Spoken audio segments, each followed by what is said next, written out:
고린도전서 11장 27절부터 34절까지 낭독하겠습니다.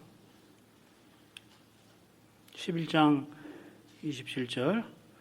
그러므로 누구든지 주의 떡이나 잔을 합당치 않게 먹고 마시는 자는 주의 몸과 피를 범하는 죄가 있느니라. 사람이 자기를 살피고 그 후에야 이 떡을 먹고 이 잔을 마실지니 주의 몸을 분변치 못하고 먹고 마시는 자는 자기의 죄를 먹고 마시는 것이니라.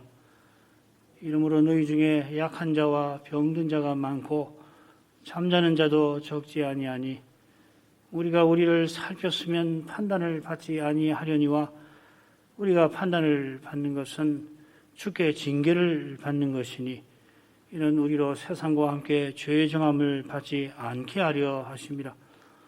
그런즉 내 형제들아 먹으러 모일 때 서로 기다리라. 만일 누구든지 시장하거든 집에서 먹을지니 이는 너희의 판단받는 모임이 되지 않게 하려 함이라. 그 남은 것은 내가 언제든지 갈 때에 귀정하리라. 바울 사도는 주께 받은 것을 다른 사도들과 함께 전합니다. 고린도전서에서 이 교회의 많은 문제를 다룹니다마는 오고 오는 만대의 교회를 위하여서 주님의 계시를 전합니다. 오직 주님의 계시 위에만 교회가 바로 서서 나가는 까닭입니다. 사도가 주님 다시 오실 때까지 교회가 그리스도의 몸답게 서 나가는 그 길을 계시하고 있는 것이지 단지 한 교회의 문제의 실질적인 해답을 제시하는 것만 아닙니다. 우리가 다른 시대, 사도와 다른 시대를 살아가지만은 우리 시대의 문제에 대한 해답을 이 사도의 서신에서 찾을 수 있고 또 그래야만 합니다. 사도가 전한 대로 그리스도를 전하고 받는 교회에서 그리스도가 친히 해답이 되어주시는 것입니다. 오늘도 이 새로운 대목, 6째 대목에서 나오는 둘째 문제를 마저 생각을 해나가죠. 성찬에 관한 문제죠.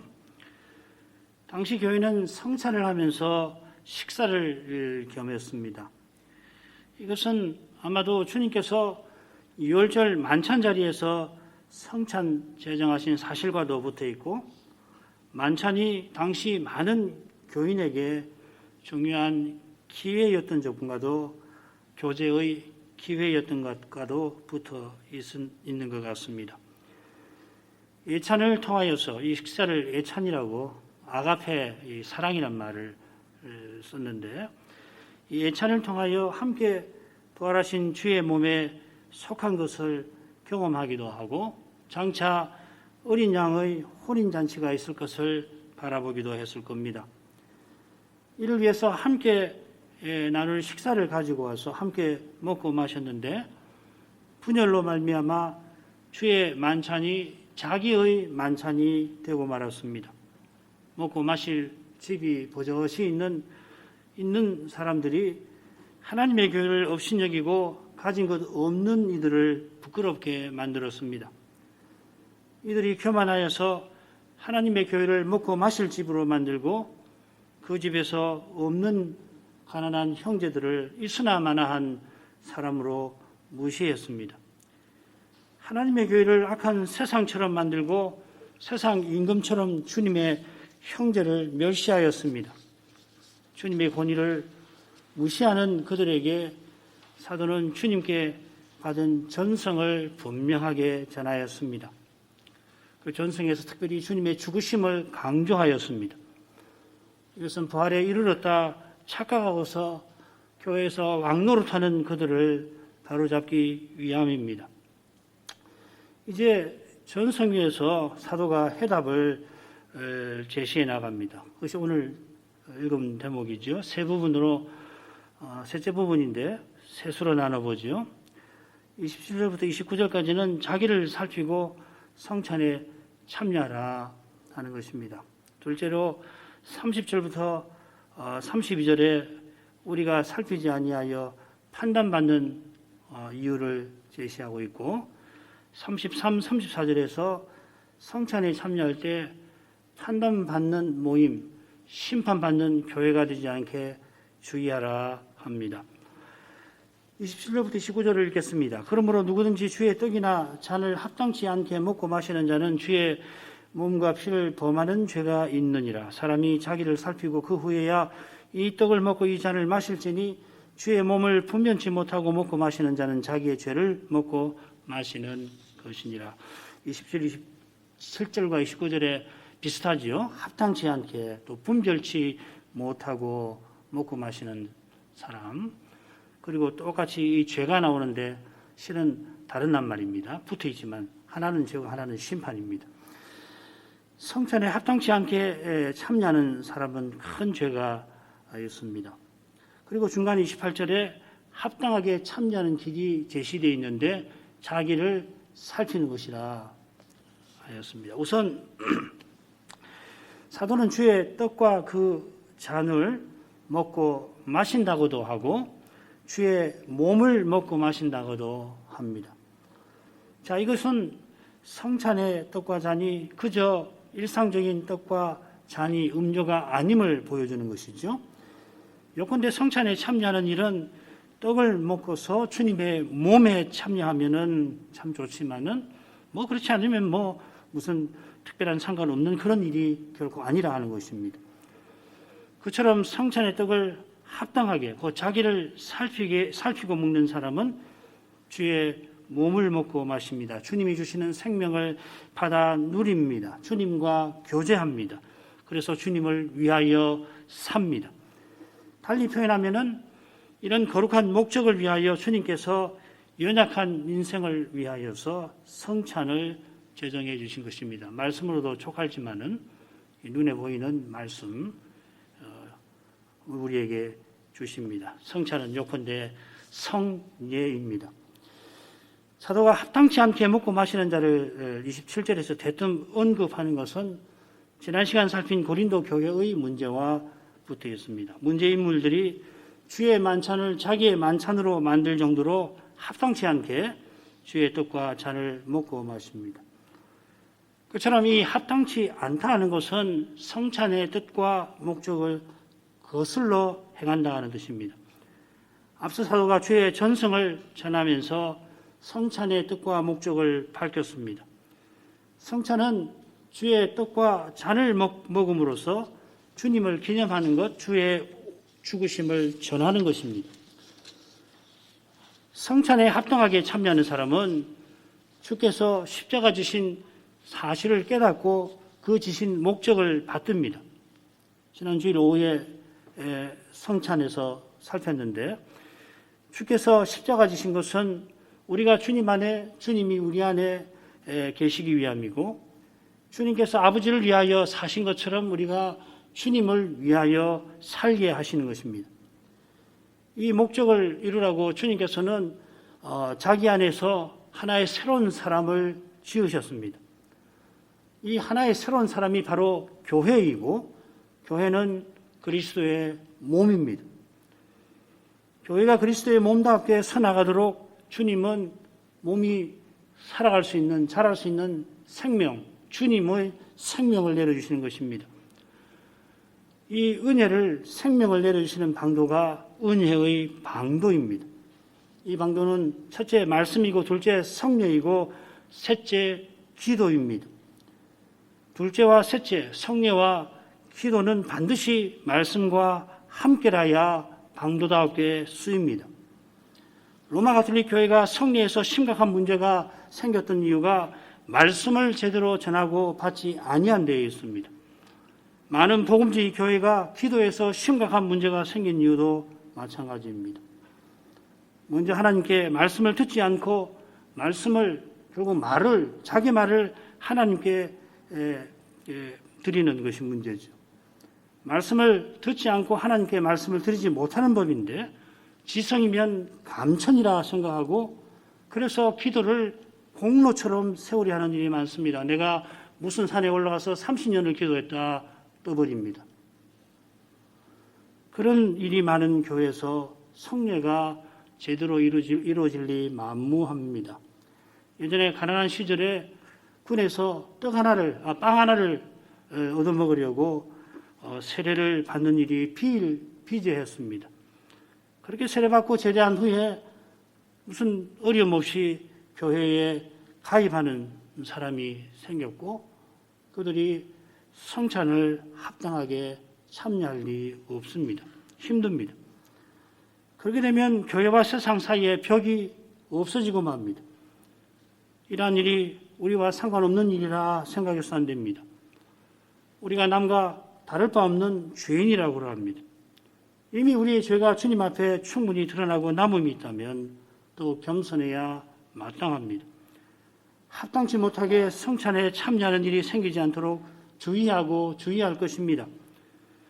지금 고린도 교회에서 주의 만찬에서 어떤 사람은 시장하고 어떤 사람은 취하는 일이 생겼는데 직분자들은 주님의 교훈을 사도의 교훈을 쫓아서 이러한 일이 생기지 않도록 마땅히 힘쓸 것입니다.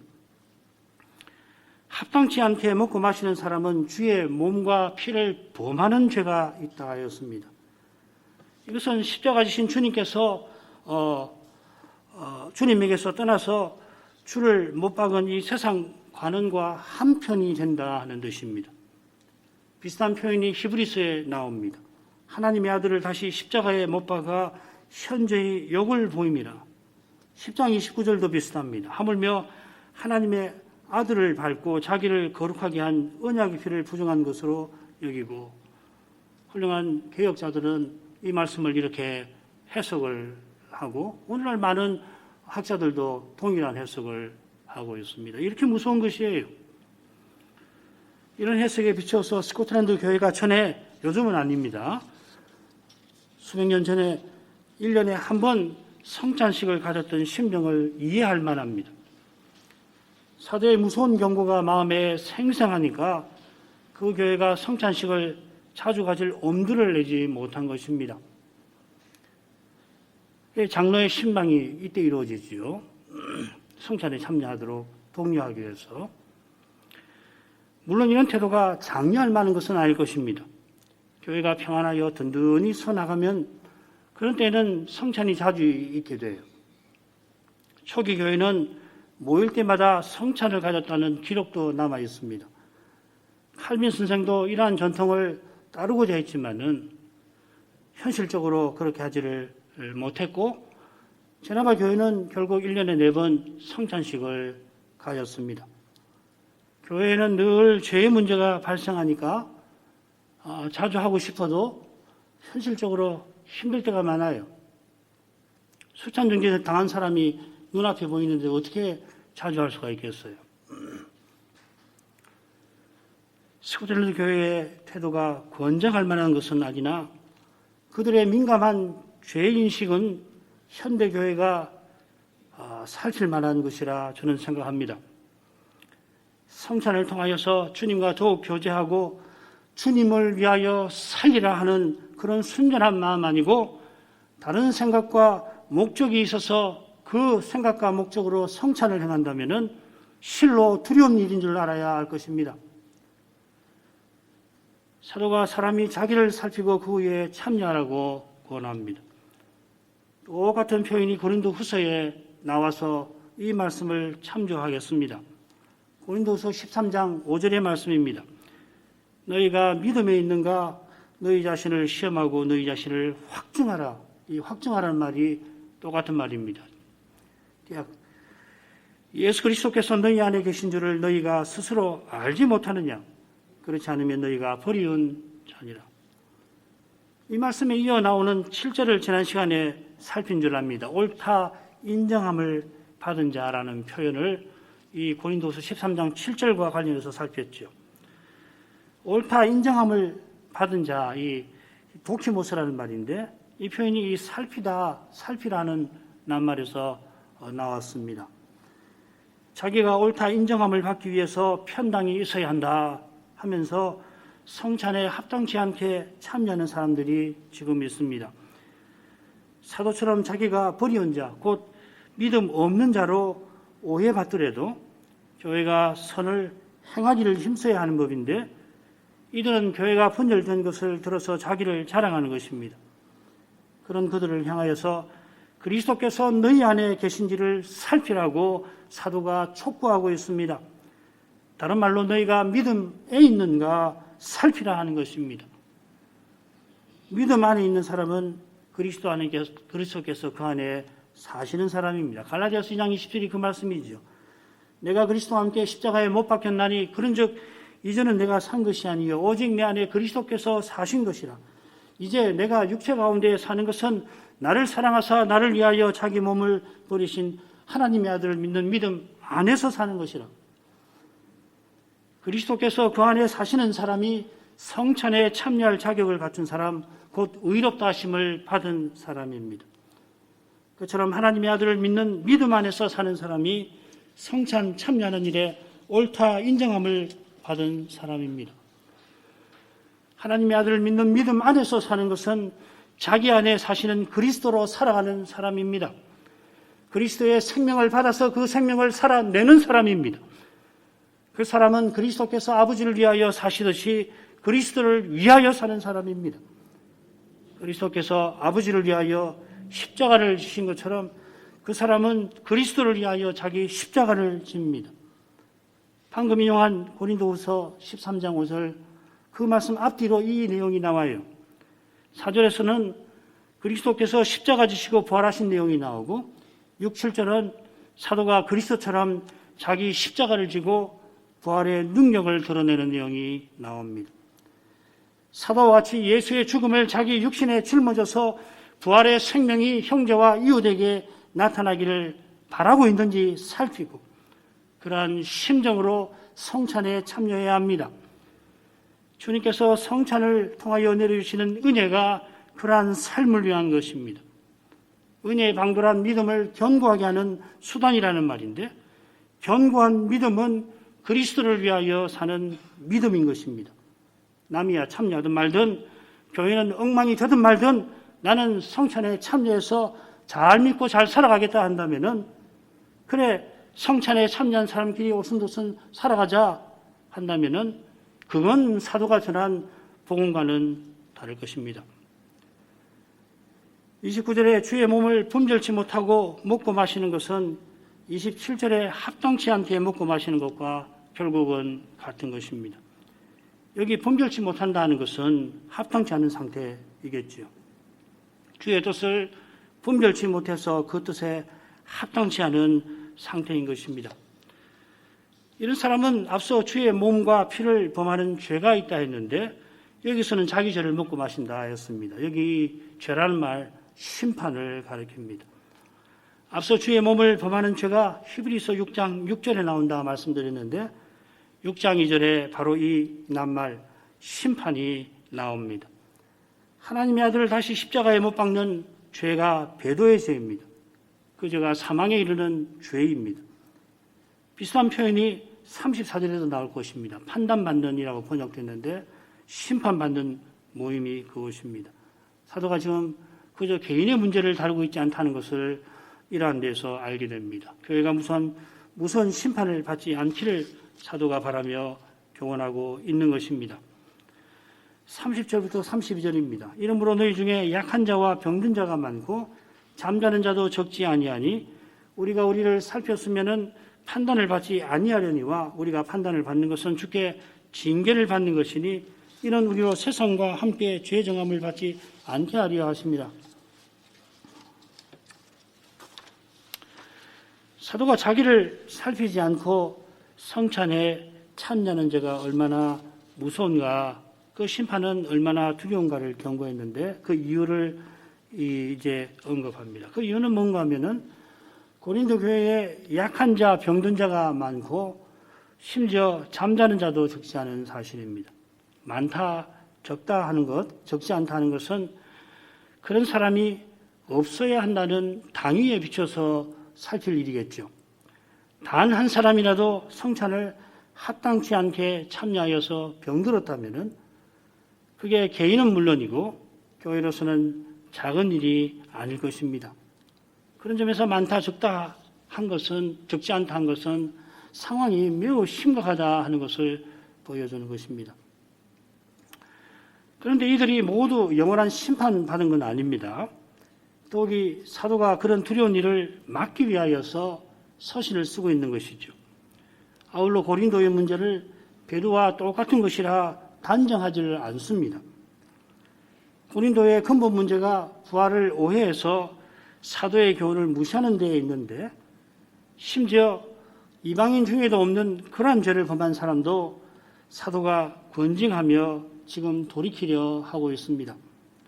성찬의 문제를 다룰 때도 같은 태도를 사도가 취하고 있는 것입니다. 그런 까닭에 31절, 32절에서 우리라고 하는 표현을 쓰면서 사도가 성찬의 문제를 바로 잡으려 합니다. 제가 번역을 조금 고치겠습니다. 낱말 하나를 고치는 셈인데 우리가 자신을 분별하면 심판을 받지 아니하려니와 우리가 판단을 받는 것은 주께 징계를 받은 것인데 이는 우리로 세상과 함께 죄 정함을 정죄를 받지 않게 하려 하심이라. 분별, 심판, 판단, 죄 정함. 내 낱말이 똑같이 이 판단한다는 말, 크리노라는 말을 담고 있습니다. 네아크리노, 에크리노, 크리노, 카타크리노. 그래서 이 낱말이 4개가 있는데 한글 개역은 31절과 32절에 이들이 똑같이 판단이라고 번역해서 사도의 의정을 조금 흐리고 있습니다. 앞에 것을 심판으로 바꾸는 것이 낫습니다. 여기 사도의 의정은 우리가 자신을 분별함으로 받지 않아야 한다는 것입니다. 이 심판은 세상과 함께 정죄받는 것, 죄 정함을 받는 것입니다. 앞선 단락에서 사도가 강력하게 경고한 그 일을 당해서 안 된다는 것입니다. 이런 두려운 일을 겪게 아니하려고 주님께서 우리를 판단하셔서 잘못을 징계하십니다. 잘못을 징계하실 때 얼른 회개할 것입니다. 변명되지 않고 속히 회개해야 합니다. 지금 사도가 고린도 교회에 이 회개를 촉구하고 있습니다.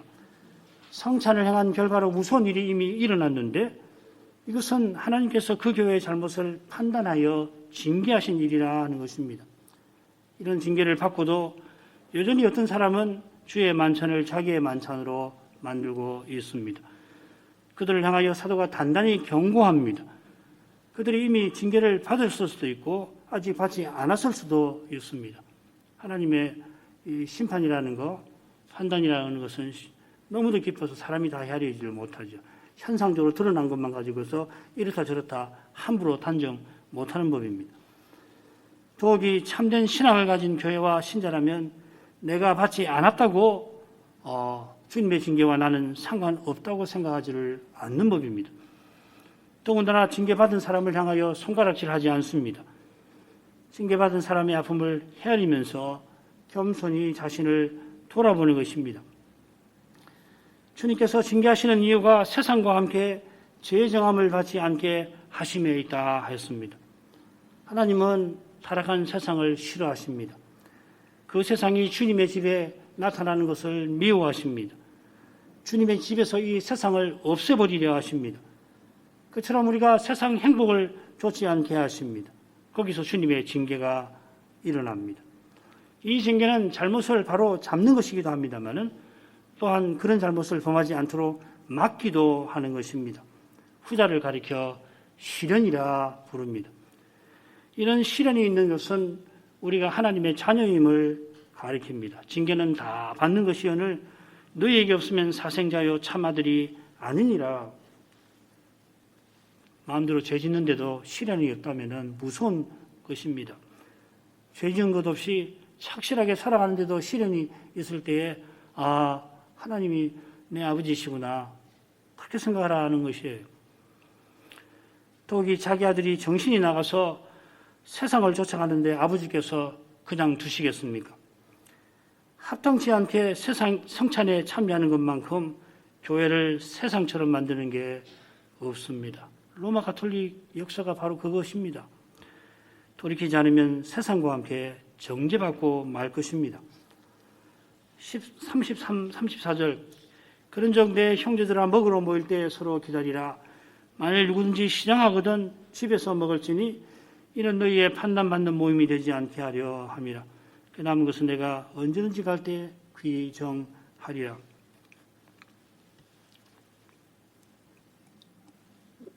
앞서 우리라고 했는데 내 형제들이라 부르면서 고린도 교회를 권합니다.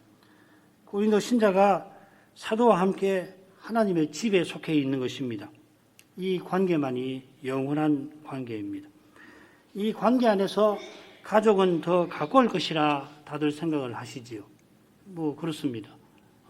같이 예수를 믿고 그 중에서도 서로 부부고 부모 자식이니 더 가깝다 생각이 드시죠. 여기서 맺는 가족 관계는 저 영원한 순간에 사라집니다. 왜 사라지는가? 영원한 관계에 힘이 미치지 못하는 데 있습니다. 도움이 되지를 않아서 사라지는 겁니다. 영원한 나라에 가서 아버지, 여보 그렇게 부른다면 부끄러운 일이 되겠죠. 그처럼 이 영원한 관계를 제대로 맺지 못하면 혈연이나 또 지연과 학연이 교회에 자리 잡기도 하고 세상에 자기 개인 사업을 위해서 교회와 신자를 이용하는 사람도 생기는 법입니다. 가족관계를 소홀히 하라는 것이 아니라 그 가족관계에 매이시면 안 되는 거예요. 믿음으로 가족관계를 맺어야 하는 것이라고요. 신앙으로 맺어야 된다고. 그래야 그 가족관계가 참으로 하나님이 세우신 뜻을 이루는 관계가 된다 하는 것입니다.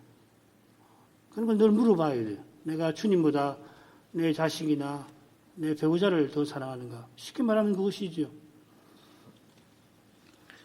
먹으러 모일 때는 교회로 모여 성찬을 행할 때입니다. 그때 서로 기다리라 합니다. 이 표현을 어떤 영역본은 모두 함께 먹으라 새겼습니다. 사도의 의중을 살핀 괜찮은 번역이라 생각합니다만은 여기 기다리라 하는 표현에는 받으라 하는 뜻이 원래 알려 있습니다. 서로 그리스도의 몸을 이룬 지체로 귀히 여기는 태도로, 그래서 그리스도를 대하듯이 대하는 태도로 성찬에 참여하라 하는 것입니다. 그런 태도가 있다면 지금 고린도 교회 사람들처럼 결코 하지 못할 것입니다. 이어 누구든지 시장하다면 한 것은 집에서 먹을 수 있는 사람을 겨냥한 말입니다. 그처럼 시장하다 한 것은 그저 기다릴 수 없을 만큼 시장하다 그런 뜻보다는 성찬 자리에 와서 배나 채우려 하는 그런 태도를 꼬집는 것이죠. 아무리 배가 고프다고 해서 성찬에 참여해서 그걸 참지 못한다면 문제 아니에요. 성찬의 고귀한 뜻을 짓밟는 그런 태도라면 성찬에 참여하지 말라 하는 것입니다. 이렇게 해석해야 이는 너희의 심판받는 모임이 되지 않게 하려 함이라 하는 말씀과도 잘 어울릴 것입니다. 이 표현을 원문대로 조금 고치자면은 이는 너희가 교회로 모여 심판받지 않게 하려 함이라 하는 뜻입니다. 여기 판단이 29절에 죄라고 번역이 되어 있는데 실은 심판이라 새기는 것이 좋습니다. 죄, 판단 다 심판이라고 번역하는 것이 좋습니다. 사도가 여기서는 교회 전체의 심판을 말하고 있습니다. 지금 사도가 경고하는 일을 속히 바로잡지 아니하면은 교회 전체가 큰 타격을 받을 것입니다.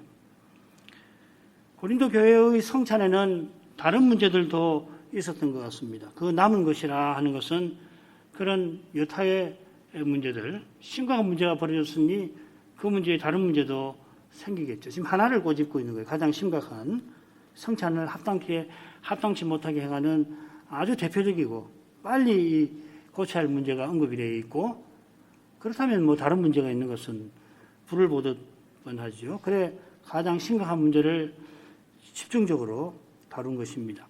심각한 만큼 시급한 것입니다. 그렇기 때문에 이 문제를 다루는 처음부터 내가 칭찬치 아니한다, 너희를 칭찬하려 한 것입니다. 이런 심각한 문제가 성찬에서 생겼으면은 성찬에서 다른 문제도 얼마든지 일어날 수가 있습니다. 물론 밝히지는 않습니다. 그런 문제들도 해결하기 위하여서 사도가 고린도 교회를 방문하려고 합니다. 방문하는 목적이 16장에 나와요. 그건 무엇보다 예루살렘 교회 성도를 돕는 그 헌상금을 받아 전달하려고 하는 겁니다. 이 일이 얼마나 중요한가는 로마서에서 잘 배울 수 있습니다.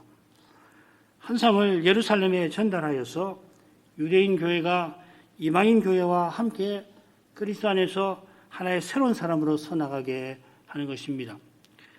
이 목적은 고린도 교회를 방문해서 권증하는 일과도 붙어 있습니다. 4장 마지막에 그런 내용 나오죠. 징계를 위해서 내가 가겠다. 권증을 위해서 가겠다.